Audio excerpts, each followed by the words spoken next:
औज़ुबिल्लाहि मिनश्शैतानिर्रजीम बिस्मिल्लाहिर्रहमानिर्रहीम। जमील तैयब आपसे मुखातिब हूँ। कुछ पेडा एक्ट के हवाले से सवालात आए हैं, तो मैंने मुनासिब समझा वो आपसे भी शेयर करूं ताकि वो कॉमनली यूज़ होने वाले हैं, ताकि इसका फ़ायदा तमाम मेरे ऑडियंस को हो।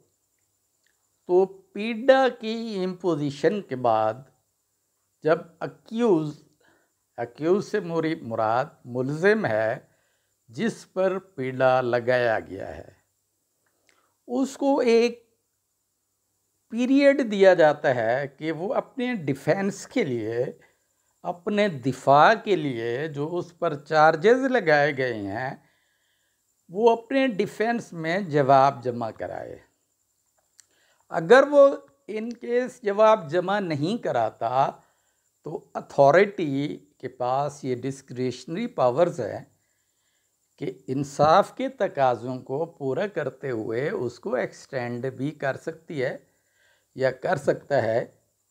एक्सटेंशन के बाद अगर जवाब आ जाता है तो जवाब की सूरत में उसके खिलाफ पीडा की जो कार्रवाई है वो स्टार्ट कर दी जाएगी। स्टार्ट से मेरी मुराद ये है जो इंक्वायरी ऑफिसर है या इंक्वायरी ऑफिसर है एज द केस में भी, वो उसको स्टार्ट कर देंगे।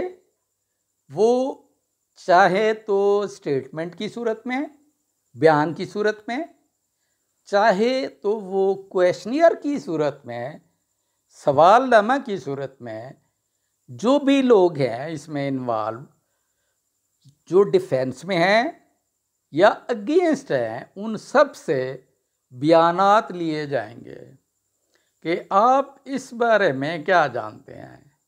फलां शख्स पर एक पीडा है जिस पर ये इल्ज़ामात हैं, आप इल्ज़ामात के बारे में आपकी राय क्या है कि ये वाकई इन जो ऑफेंसेस हैं उसका मुर्तकब हुआ है या नहीं हुआ।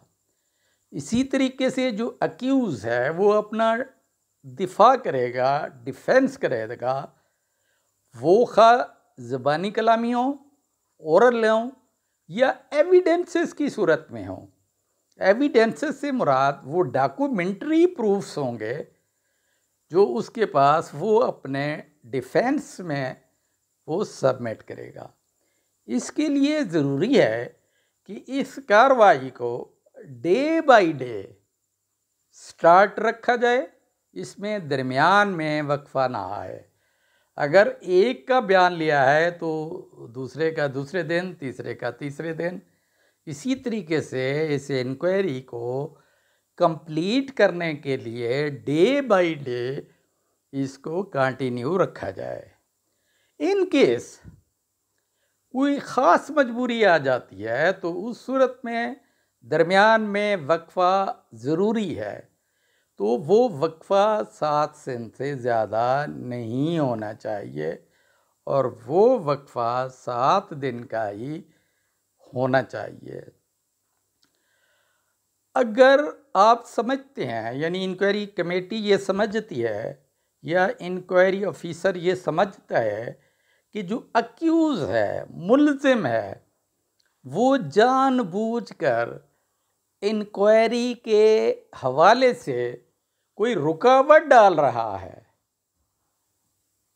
जानबूझ के वो लैम एक्सक्यूज़ कर रहा है, तो उस सूरत में इंक्वायरी कमेटी या इंक्वायरी ऑफिसर उस अक्यूज़ को वार्निंग इशू करेगी कि आप इस पीड़ा के हवाले से आप रुकावट हैं, आप जानबूझकर दानिस्ता तौर पर आप रुकावट डाल रहे हैं, आप लैम एक्सक्यूज़ कर रहे हैं, तो उसको इस बात पर वार्निंग इशू की जाएगी। बावजूद इसके कि रुकावट फिर भी वो बाज नहीं आता, रुकावट पैदा करता है, तो उसके लिए अलग से ये जो चीज़ है वो रिकॉर्ड में लाई जाएगी कि उस अक्यूज ने जानबूझकर इंक्वायरी में रुकावट डाली और उसने इस हवाले से कोई कमेटी के साथ या ऑफिसर्स के साथ, इंक्वायरी ऑफिसर्स के साथ कोई उसने ताउन नहीं किया। तो इस सिलसिले में इंक्वायरी को आगे बढ़ाया जाएगा और इंक्वायरी में कोई रुकावट नहीं आएगी। उम्मीद है आपको ये वीडियो पसंद आई होगी। तो इसके साथ ही मैं आपसे इजाज़त चाहूँगा। अपना ख्याल रखिएगा। अल्लाह हाफ़िज़। अस्सलामु अलैकुम व रहमतुल्लाह व बरकातुहू।